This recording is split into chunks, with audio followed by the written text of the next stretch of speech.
What is happening, everybody? trueeevil here, and today I'm going to walk you through how to optimally position as a tank in Goblin Nest. We're going to be doing this as a shield knight, and I'm going to show you the abilities I'm going to use right before we get started. I really like having Sacred Blade because of the taunt, a lot of damage, and increases your max HP. We are also going to be using Judgment just in case if we need to heal ourselves and our healer is unable to do so.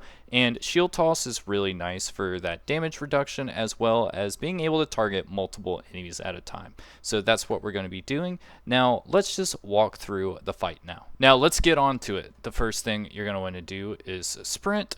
And the first area, what you're going to want to do is go straight to the big enemy. Now, there are units on the side that you can aggro, but you do not need to beat them to open the next area. You just need to beat the Goblin Wizard, so I really highly recommend just to go for there.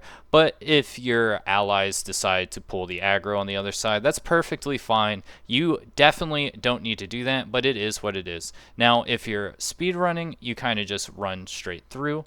But, you know, if they want to fight the enemies, you totally can. Now, on this part, there's going to be some wind. You're going to want to just dodge that. And bam, super easy. Now, in the next room, aggro here, and then run straight to the axe guy. This is going to be probably the best way to get the most aggro as possible. See, we are getting pretty much all the aggro, and our other DPSs don't have to worry about, well, having to deal with taking damage.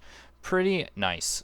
And laying down some noise. The smackdown is coming, and we're a little stunned, but it's okay. Now this area is Fire Guy, and wow, he ran straight through it. But yeah, doing a nice shadow dash through that is really good. I think it's called shadow dash. It might be called phantom dash. I don't really remember. But that is how you do that. You want to phantom dash right when that ends, and really just make sure you don't get completely bamboozled by the fireball. It does a lot of damage if you don't do the phantom dash, and you get that from the overworld's really nice ability.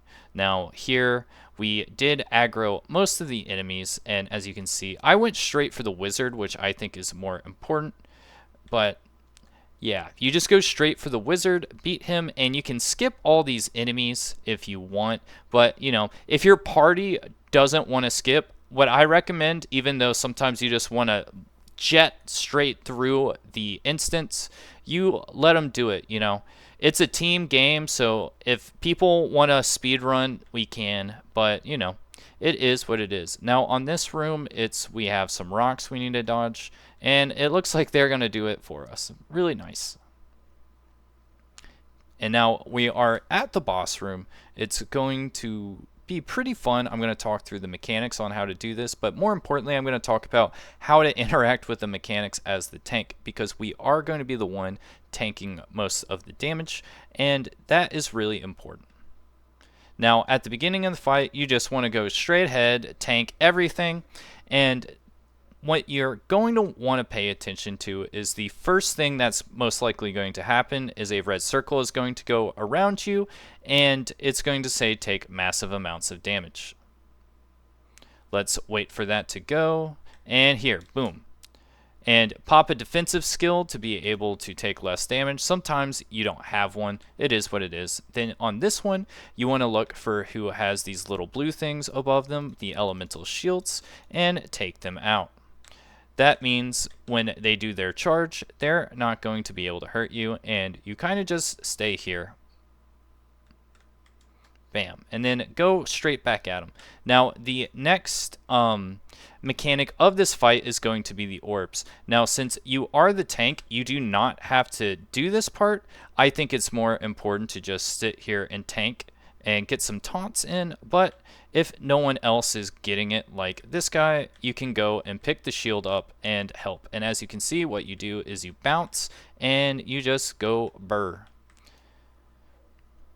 But I usually just let the other people do that, if I'm being honest. As a tank, you want to be there to really just take the damage, right? You don't want to have to do the mechanics. I think the DPSs should be doing that job. Now, we are laying down some big daddy smackdowns, and right now we're about to get to this part. And as you can see, there's going to be a rotation of purples, and you want to just ever so slightly dodge them while still tanking and doing damage.